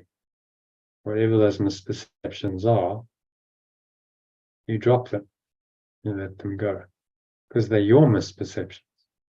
They're held in your mind, they form part of your ego construct. And when you fully let go like that, then justice is done, and that energy comes into the situation, and your relationship with those people whom you've forgiven in this way is transformed. There's now no longer the sense of any victims or persecutors. Everyone is equal. You're not seeing yourself as less than them or better than them. You realize both of those ideas are illusory. Okay, so do you want to read the summary? Yeah. Okay. I believe that it's arrogant to think that my small mistakes are permanent and cannot be corrected by pure false awareness. When I truly understand this, I recognize that by acknowledging this truth, I prioritize genuine truth over worldly illusions. When I give with reluctance, I cannot truly accept the gift. True love's justice requires my gratitude rather than my fear. Everything I offer is cherished and preserved in pure formless awareness, and the act of giving does not diminish the gift, but amplifies it. Okay, just pause it there. Any thoughts on that? Brief reflection. No, well, I think it's just saying that there are only errors. There are no sins, and because there are only errors, we have the possibility of correction, and we can correct all things. We shouldn't hold back anything to divine justice. And every time we give forgiveness, it is amplified. Yeah, you do see, I mean, some of those examples I use, like Nelson Mandela, that work that he did on his own mind, he was in a position to really extend it and amplify it, benefited millions of people. Extraordinary, So that, he was in a position of power. It may not be the case for most people, but it's going to amplify and extend to people in your network, your family, your friends, social network, and potentially beyond that. It can impact people on a very profound level, in ways you can't really understand if you do this. So why wouldn't you, want to do it? You be the change, as Gandhi said, that you want to see in the world. Yeah. Okay. So I'm certain that solutions. I am certain that solutions provided by the remembrance of perfect love ensure that nobody loses. Real solutions don't require sacrifices from anyone. Unfair resolutions add to problems, whereas genuine justice ensures no one is left feeling unfairly treated. True solutions come from a mindset in which no one loses, and vengeance is not a solution. The remembrance of perfect love's approach to solving problems is a unique problem-solving methodology, and its justice ensures that no one involved losses. Losers, Sorry. Yeah, I think that states the case quite nicely. Yeah. If no one can lose. For justice to be done, no one can lose. It must be a win-win, as I think Stephen Covey put it, as win-win or no deal. It's either you win-win or you don't engage, which is not always possible in social situations, in society or whatever. If you've got one segment of society, you have to relate to them. Can't not deal with them. They're there in your part of your society. So no deal is not an option. So no deal is an option in organizational context, personal context. Okay, I just don't have to deal with you.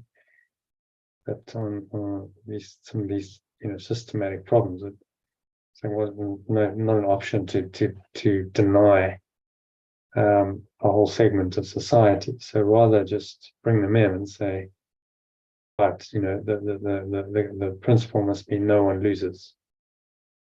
We all win that, and that solve the problem, and nothing else will solve the problem. What I also like about this is he's saying that this is a problem-solving technique. It's another way, another methodology for solving problems. That's very powerful. These kinds of problems occur in all contexts, business, social, political, and so on. And the Holy Spirit can come into all of that and help you solve those problems in an entirely different way. So it's another level of thinking, as Einstein said very well. The significant problems we face cannot be solved same level of thinking we're at when we created them.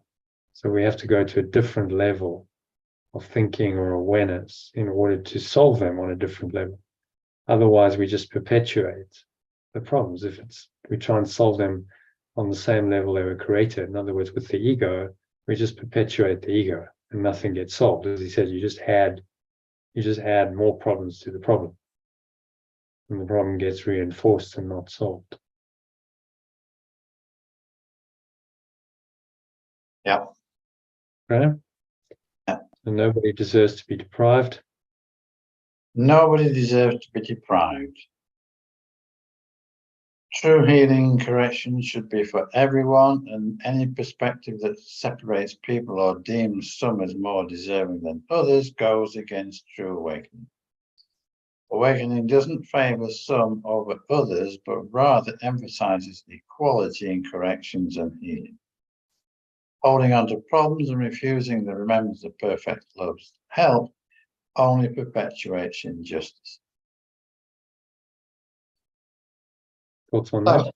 So just well, it's just no one deserves to be deprived. You know, everybody is to be included, and all our problems must be given over.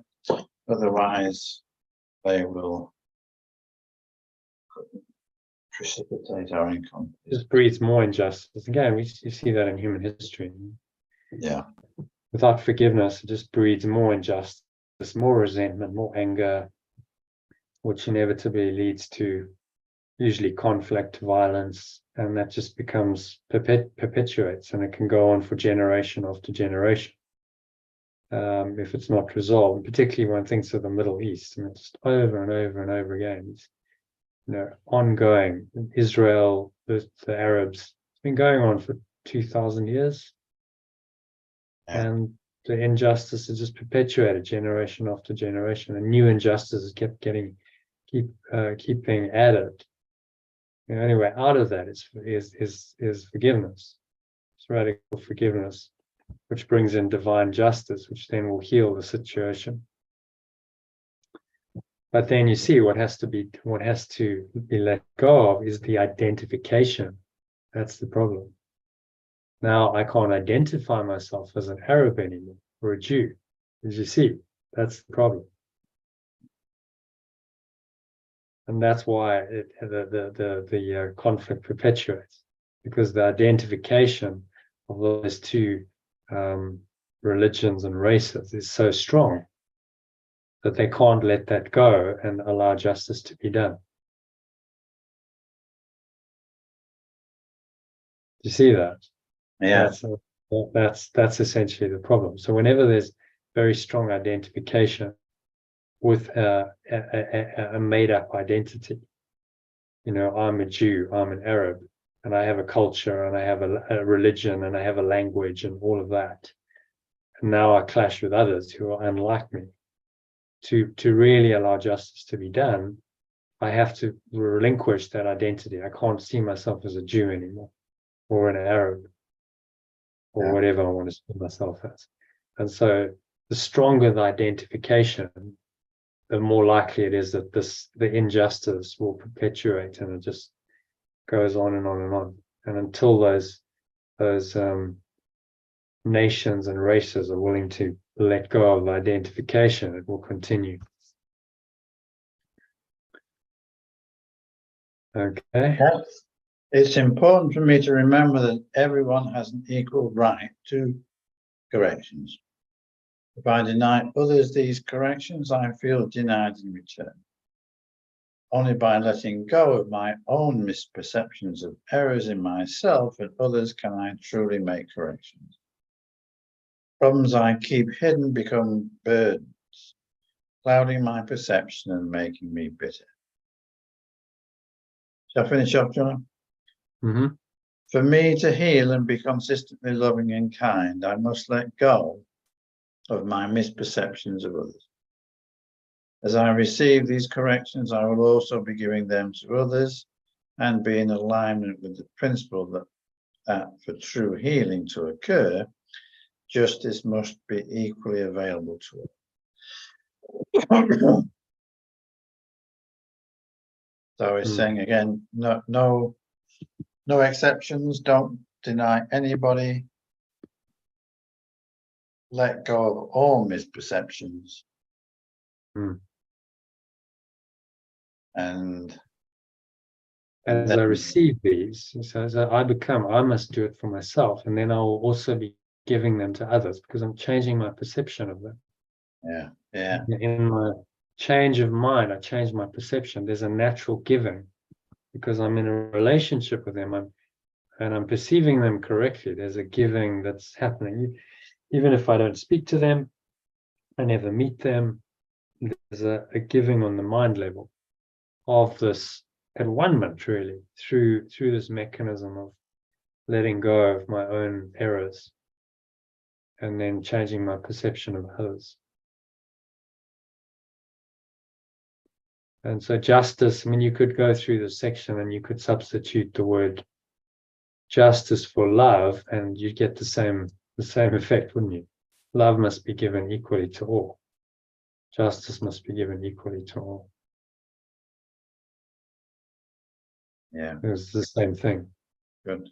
He's just used justice because it's associated with one of the big misperceptions of the ego is that justice is about punishment. Yeah. Justice is involved with punishing one in favor of another. And, this is our misperception of what justice means. And he's saying, okay, well, we need to take that word and that concept and reinterpret it. Yeah. Okay, and then just a overall message. Key message. I believe in the healing power of pure formless awareness and that true justice ensures no one loses. Accepting this means I must prioritize genuine truth over worldly illusions. True solutions come from shared justice based on the principles of equality and everyone benefit.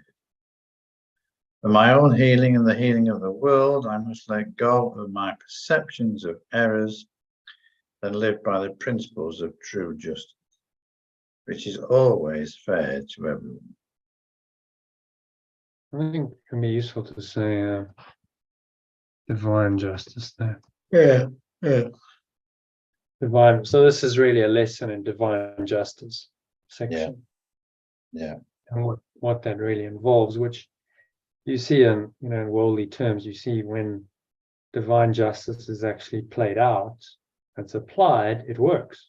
And you see things working quite miraculously. Examples of South Africa and the healing that happened, and then contrastingly, when it's not applied, as in say Germany post World War I, disastrous, causes huge conflict and pain and suffering and death, and so we can learn from these how the principles have manifested in history. We can learn to apply it in our own lives and actually choose to live this way. I think that's the most interesting point of history. It's not, ultimately the past is over, but if you can learn from it, those situations, comes another mechanism of learning these principles and then able to translate them into your daily life. Now, we've learned the lessons of history and we actually are wising up and we're applying the wisdom that we've learned in our daily lives moment by moment. And that's the only, correct use of the past, of history, is the reinterpretation of it to learn so we can actually live much happily and functionally in this world right now. Yeah, so good section. Thanks, John. Yeah, very good. Yeah, some really good stuff in there. Glad we did it. Yeah. And I hope people will enjoy the recording.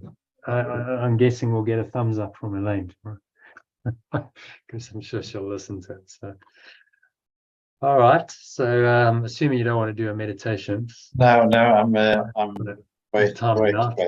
Yeah. Okay, great. So, see you tomorrow or soon anyway. Yeah. In the week. Yeah. What are we? Tuesday, Wednesday tomorrow. Yeah. So, I'll run it. What suits you?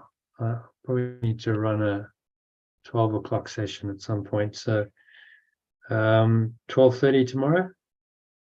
That work for you? Yeah. Okay, let's do a 12:30 tomorrow. See you then, I hope. Hopefully. Yeah. All right. Okay, John. Thank you very much. Okay. Thank you. Sleep well. Namaste. You too. For now. All right. So that's I think that's a wrap for tonight. Thank you to John for joining. Great session. Some good principles there about divine justice, fairness, how one solves problems on the level of form, with divine justice, which is really letting go unconditional love. So I hope you learned something from that and can apply it in your own life to be the change you want to see in the world. And we all want a world of fairness. Everyone's treated with respect, justice for everyone. Will start with letting go of your own special self and extending that out as more loving, kind perceptions of everyone, no matter what they seem to have done. And you will be the change you want to see in the world. So also welcome to join us on this journey. So look below, there's a link down below to sign up to the next masterclass. You can join us in one of these sessions. You can also receive information from me daily via Telegram. And if you like the channel, you're not a subscriber, then subscribe. Hit subscribe and you'll get notified whenever I go live, which is 6 days a week. So thanks for joining. I hope you enjoyed that. And namaste. Which means the